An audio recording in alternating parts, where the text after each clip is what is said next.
For all these tests, what I'm going to do is I'm going to explain how to do them, and then I'm going to demonstrate them myself. So first we have what we call a box jump, and it is essentially what the name implies. I'm going to be jumping on the box. When we do this, we look for a couple different things. One is that the athlete keeps their knees out over their toes. This ensures proper jumping form. This is very crucial in female athletes as their Q angles are much greater than that of males. The other thing we look for is for the athlete to land in what we call a quarter squat. This means that they're actually getting up high enough to clear the box and they're not just pulling their knees up to their chest and standing up. The other thing we look for is when they land to have that same knee position of out over their toes. So, like I said, essentially I'm going to jump onto the box, land, and stand in a quarter squat and stand up. So I'll go ahead and demonstrate that right now.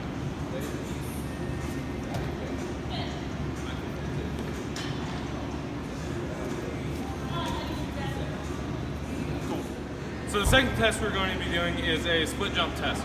Essentially a split jump, you're going to start in a split stance position like this, like you can do a split squat, or it looks almost like a lunge. You're going to drop straight down and go straight up, landing in this position. Again, we're looking for the knees in this to make sure that they stay in the front leg over their toe and in the back leg straight forward. We don't want to see any sort of collapsing in like this. So here we go.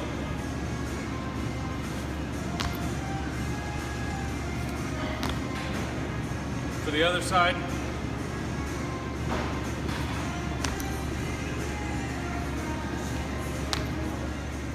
The last lower body test we're going to be doing is a single leg vertical jump. Like the name implies, we're going to be going straight up, but we're going to be going off of one foot and landing on two. What we're looking for with this is to see a good arm and leg action coming up to help create momentum, as well as making sure this knee does not drop down inside as it's going to want to, since it's the only leg on the ground. And then making sure our athletes land in that good quarter squat position with knees out over the toes. So here we go.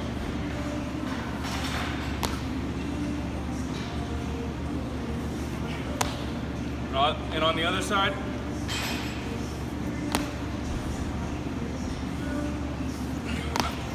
One thing we look for in this is to see if both sides are balanced and they're getting up in the air the same height. Moving on to upper body plyometric exercises, the first one I've chosen to do is a med ball chest pass, which would go really well after like a bench press. Essentially with the med ball chest pass, you're going to be taking the med ball and pushing it straight out from your body, from your chest, to either a partner or a wall, and you're going to be pushing it as hard as possible. With this, we look for no upper body rocking and leaning. We want simply just the pressing motion. So it looks something like this.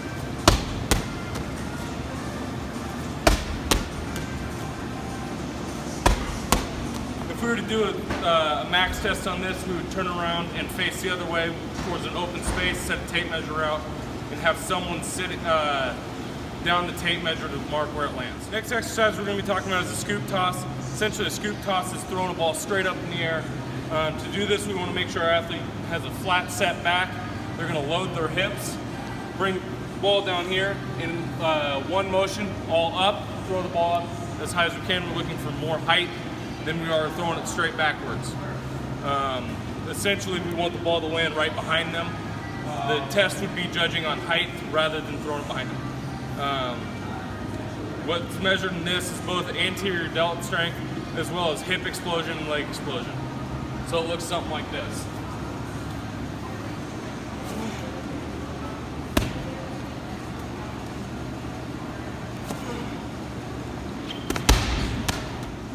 So the last thing we're going to be talking about today is a plyometric push-up or a plyo push-up. Essentially, it's a push-up where the athlete creates enough force to push either their upper body or their whole body off the ground. What we're looking for is that the athlete does not break the form of a regular push-up while we're doing this. So we look for a flat back and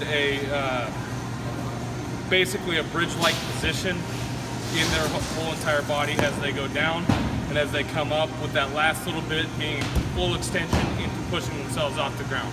So it looks something like this.